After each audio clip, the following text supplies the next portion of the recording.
Now, after God forms you, the next step in how God creates a masterpiece called you is that He begins to shape you.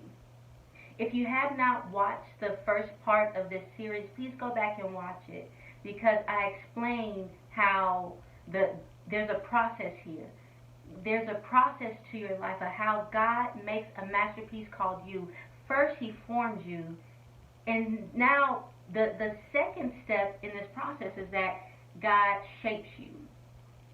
And form and shape kind of sound like the same thing, but I'm using them differently here because the potter takes the clay out of the bag, he wedges it, and then he puts it on the potter's wheel. Now, once the clay is on the potter's wheel, if you ever take a pottery class, they tell you to keep the clay wet and to keep the clay spinning.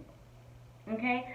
So now, once it's on the potter's wheel, now it's ready to start taking shape. Okay? So, Isaiah 64:8 says, "Yet you, Lord, are our Father. We are the clay, and you are the potter. We are all the work of your hand."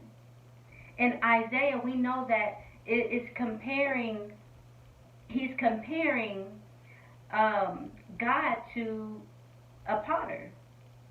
And I want you to know that when God is shaping you, God shapes you from the moment you are born.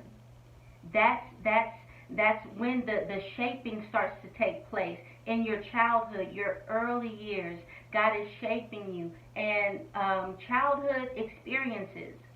Some things can be good, some things can be bad, but we know that God knows how to work all things out for your good. He's shaping you. Who you are now, who you are today. It's a lot of it has to do with how you grew up in your childhood, your family, your home, your environment. Okay? And God has a way of shaping you and molding you so that you can be ready to become the masterpiece that He already had in His mind before. Because eventually He's going to use you and display you for a specific purpose. Please like, comment, share, subscribe, because the next step of how God creates a masterpiece called you is coming.